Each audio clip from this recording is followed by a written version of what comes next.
progress dili lang mo sa igsoon sa progress kay magpataas igsoon. Actually there are changes. Kay along the way sa imong pagkinabuhi igsoon, ang progress magod pasabot mo na ang result sa dagan sa imong kinabuhi. Wala ka kabalo ang imong progress na nakadiha, but then alay naka-lead sa imo hanggang mura kag naabot sa ubos. Mo nang kinahanglan igsoon bantayan imong kaugalingon sa imong progress. Na kung ang imong progress ba nagpataas ba, nag-maintain ba sa pagpataas o nabay branches sa imong progress or parts sa imong progress nga naka-downfall sa imong. Muna ang kinahanglan nato nga batayan igsoon. And lastly, with presence. Muna igsoon, this focuses ang with presence igsoon sa ato ang kaugalingon, showing up sa bisan unsa man nga sitwasyon igsoon. Kinahanglan under any circumstances igsoon kay tungod kay do naman tay kaalam nga ang dunay kitay paglambok sa itong kinabuhi igsoon. What matter the most igsoon, kinahanglan nga mag-show up kita igsoon. Labi na igsoon sa mga time of difficulties. Labi na ani adlaw Domingo igsoon. Showing up matters igsoon. Bisan unsa pan kasakit niya sa atong kasing-kasing igsoon, kinahanglan nga praise God. Hallelujah. Sa atong buhi nga Dios. Yes. Buol diha sa Dios igsoon, paminaw igsoon. Amen.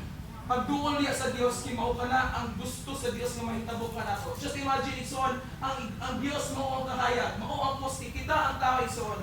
And I'm telling you right now igsoon, ang Ginoo dili na siya may maglihok igsoon, nagapundo ang Dios igsoon. Unsay giingon sa Dios nga gitagaan kita free will, di ba? Nagsutan na tong free will kagaina. Now igsoon kita kini. Kita ang dunay gitagaan sa Dios og free will.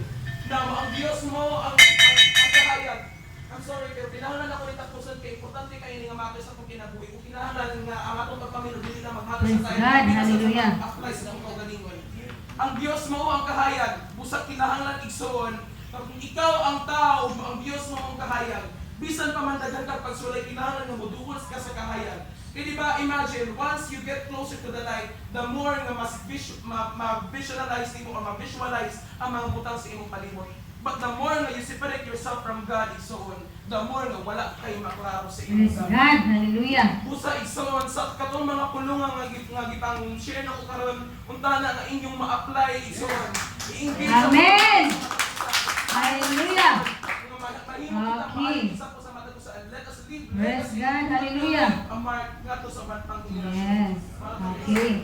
So, ang sabi na, nindot kayo nga pagka-explain, no? No, gitagaan niya og laom pa or nakalikod pa nga mga explanation, no? Ang about sa atong topiko nga about is everyday is a miracle. So akong tagaan o pagtagal gihapon aron kay panapos naman ang live intentionally is